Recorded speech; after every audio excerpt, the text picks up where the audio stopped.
சயின்ஸ்லேருந்து ஒரு பொறுத்துக்க பார்க்கலாம். ஒரு அணுவின் அணுக்கரு மாதிரியை கண்டுபிடிச்சவர் யாருன்னு பார்த்தீங்கன்னா ரூதர்போர்ட். அணுவினுடைய அணுக்கரு மாதிரி. அனுபவ அணு மாதிரி யார் கண்டுபிடிச்சாங்கன்னு பார்த்தீங்கன்னா ஜே தாம்சன். நெக்ஸ்ட் வந்து பார்த்தீங்கன்னா ஒரு அணுவில் எலக்ட்ரான்களின் நீள்வட்ட பாதைகள் வந்து பார்த்தீங்கன்னா யாருன்னு பார்த்தீங்கன்னா சாமர் பெல்டு. ஒரு அணுவிலுடைய எலக்ட்ரான்களின் நீள்வட்ட பாதை யார் கண்டுபிடிச்சாருன்னு பார்த்தீங்கன்னா சாமர் பெல்டு.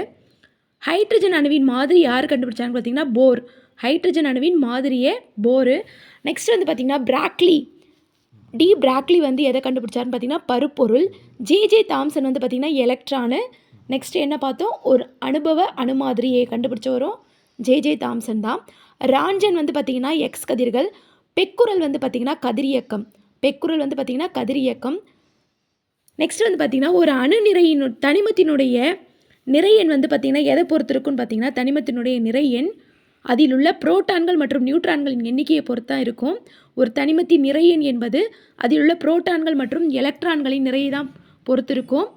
நெக்ஸ்ட் வந்து பார்த்திங்கன்னா எலக்ட்ரான்களின் ஏற்றம் மதிப்பு என்னன்னு பார்த்தீங்கன்னா 1.6 × 10⁻−18 கூலம் 19 கூலும். எலக்ட்ரானின் ஏற்றம் சார்ஜ் மதிப்பு என்னன்னு பார்த்தீங்கன்னா 1.6 × 10⁻−19 கூலும். தேங்க்யூ.